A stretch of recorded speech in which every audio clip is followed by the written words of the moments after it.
டே 15 மணிக்கு 2 மணிக்கெலாம் எழுந்துச்சு தலை குளிச்சுட்டு அப்படியே பசங்களோட ரொம்ப நாள் கனவோடு இந்த பர்வதமலைக்கு போகணுன்னு சொல்லிட்டு கார் எடுத்துக்கின்னு சிவன் சாங்கோடு கேட்டுக்கின்னு அப்படியே வைப்போடவே ஒரு ப்ளிஸ்ஸாக ஸ்டார்ட் பண்ணோம் பர்வதமலை போகிறதுக்கு. 5 மணிக்கு இருட்டில் ஏற ஸ்டார்ட் பண்ணோம். அப்படியே ஓம் நம சிவாயின்னு சொல்லிக்கினே ஏறிட்டோம். மார்னிங் ஒரு 6 மணிக்கு ஆனோன்னா தான் ஒரு வியூ வந்துச்சு. ஐயோ அந்த மாதிரி வியூ ஏறிடியா ப்ரோ? அவ்வளோ தூரம் முடியும் ஈஸியாக. இப்படி சொல்லிக்கினே 1000 படிக்கிட்டு ஏறி முடிச்சிட்டோம். அந்த 1000 படிக்கு அப்புறம் தான் பார்த்தோம். இன்ஸ்டாகிராமில் ரீல்ஸ் போட்டுறாருங்க ஃப்ரெண்ட்ஸ்.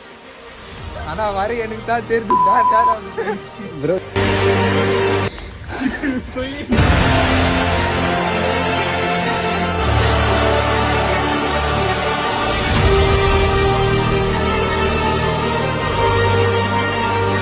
கோயில் முடிஞ்ச கீழே இறங்கினோட அதே வைபோட திருவண்ணாமலைக்கு போய் அண்ணாமலையாரை போய் பார்த்தோம். அப்படியே பார்த்துட்டு வீட்டுக்கு வந்த நெக்ஸ்ட் டே ஃபுல்லாகவே தூங்கியே மட்டையாயிட்டேன்.